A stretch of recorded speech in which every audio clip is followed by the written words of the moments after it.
DA fires Renaldo Gouws for racism following IOL exposé. Racist Democratic Alliance DA member Renaldo Gouws has been fired from the party, it was announced on Friday.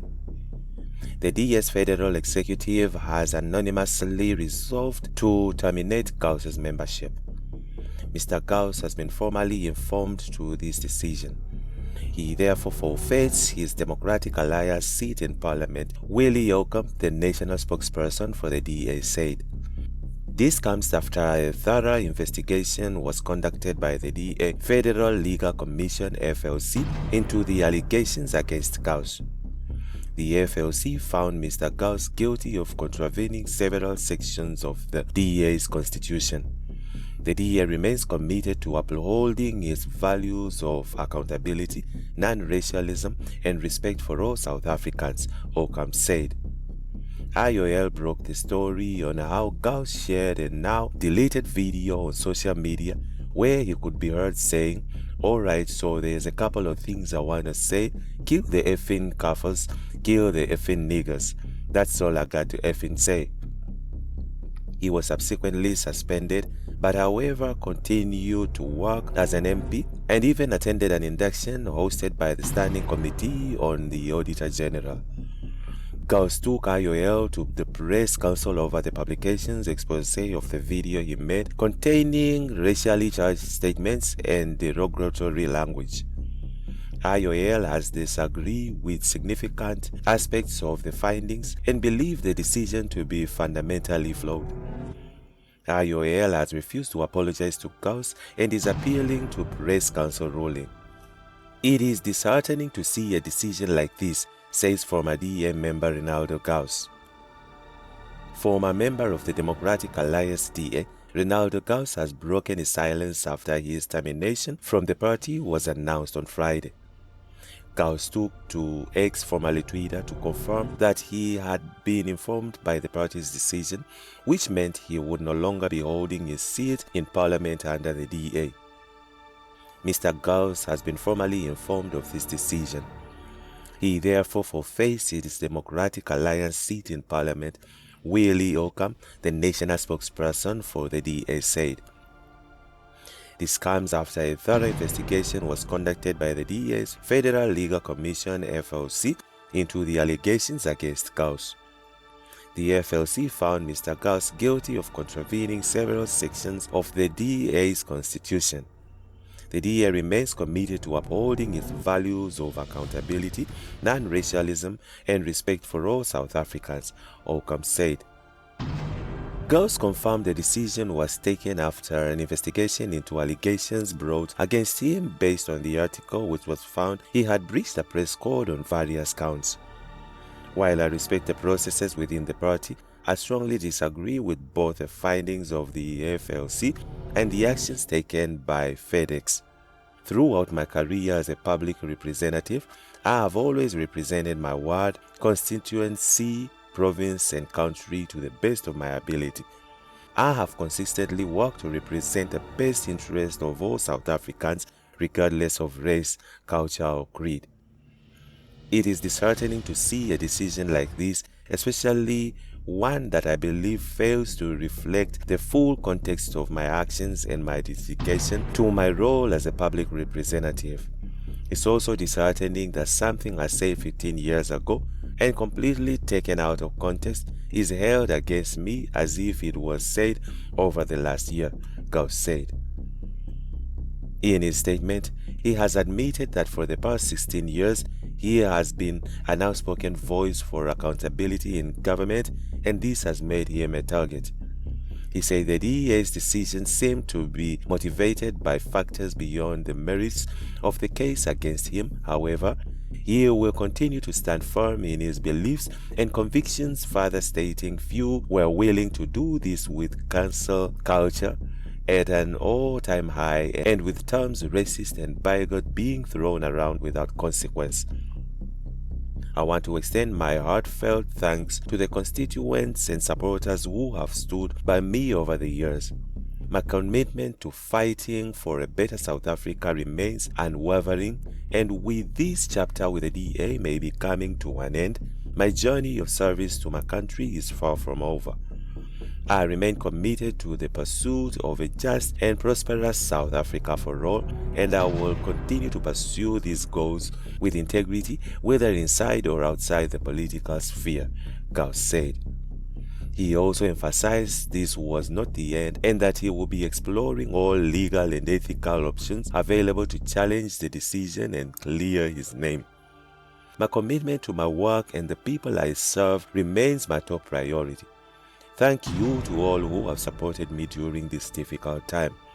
It's refreshing to see that most are not swayed by the agendas of some media houses, he added. On the other hand, Rise Mzansi backs BELA Act with conditions. The Rise Mzansi is in support of President Cyril Ramaphosa signing the Basic Education Law Amendment BELA Act into law, despite having some concerns about the act. Rise Mzansi noted that today, President Cyril Ramaphosa signed the Basic Education Laws Amendment BELA Act into law. Broadly, we support the BELA Act, although we outline some concerns below, said Rise Mzansi National Spokesperson Gugu Ndima.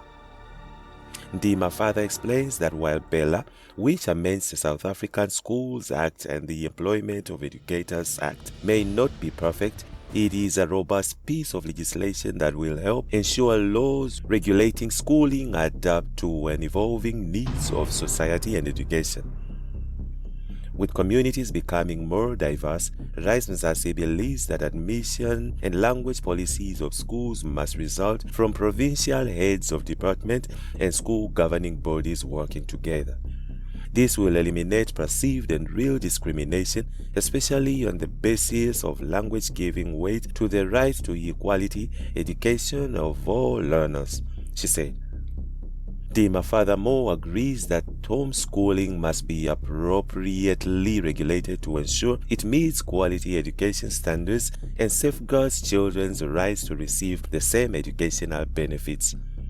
Rise Mzansi demanded clarifications of the program's funding and voiced concerns about the consequences for parents who are unable to enroll their children in grade R because of their poverty. We are concerned about the penalties for parents of children who are not in grade R, as this may be due to circumstances those parents cannot control, such as being too poor.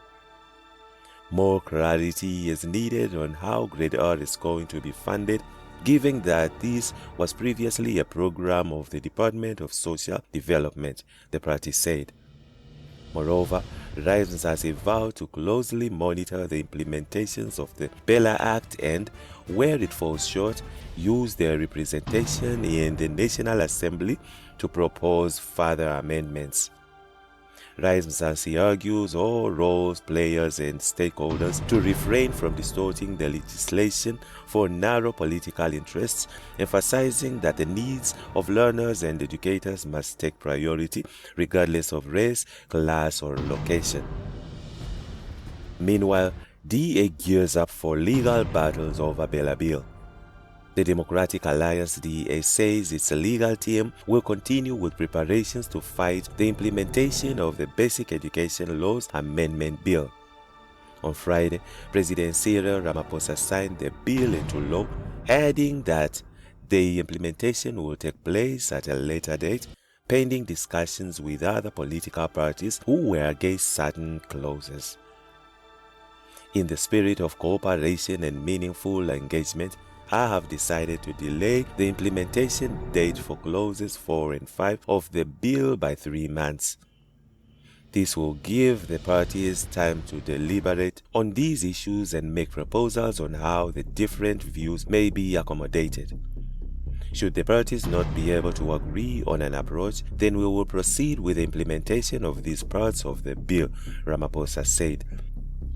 DA party leader John Steenhuisen said Ramaphosa's approach is contrary to the spirit of the Statement of Intent that formed the foundation of the Government of National Unity (GNU). If the president is serious about seeking a solution that will protect the constitutional rights to mother tongue education, we welcome this announcement on a 3-month delay in the implementation of clauses 4 and 5 of the bill. If this is just a delaying tactic to diffuse opposition before implementing the clauses at a later point, then we will continue to fight this bill with everything we have got, including in the courts, Steenhuisen said. While there has been some in favor of the BELA Bill, there are many who believe in its current form it is unconstitutional. We believe that this bill does not address the structural deficiencies that continue to diminish the quality of education in South Africa. Instead, it proposes relatively cosmetic and poorly costed changes and additions to a system that frankly requires a near-complete overhaul to ensure access to quality education, said Action SA's letter to Ngobeni. Ngobeni said while the party acknowledges Ramaphosa's consultation plans, Action SA believes this is merely an appeasement mechanism rather than a genuine attempt to address the numerous concerns raised. And lastly, BELA Bill may be signed, but it won't be implemented just yet. President gives time for discussion around clauses. President Cyril Ramaphosa has officially signed the Basic Education Law Amendment BELA Bill into law. However, Ramaphosa said the implementation of the bill will be delayed for 3 months for further conversations around problematic clauses. Speaking at the signing on Friday, Ramaphosa said the signing of this bill marks an important step forward resolving long-standing challenges in the country's education system. This law is part of our ongoing effort to create such a world. As a country, we are signatory to global treaties that oblige us to advance universal access to education. This means that all people should have equal opportunities to access education, regardless of their race, ethnicity, gender, sexual orientation, religion, or physical or mental impairment. This means that primary education should be free and compulsory. Education must be the instrument through which we uplift our nation, Ramaphosa said. In the spirit of cooperation and meaningful engagement, I have decided to delay the implementation date for clauses 4 and 5 of the bill by 3 months. This will give the party time to deliberate on these issues and make proposals on how the different views may be accommodated. Should the party not be able to agree on an approach, then we will proceed with the implementation of these parts of the bill, Ramaphosa said. And that's it from Egypt's network. Stay tuned to our celebrity and gossip news.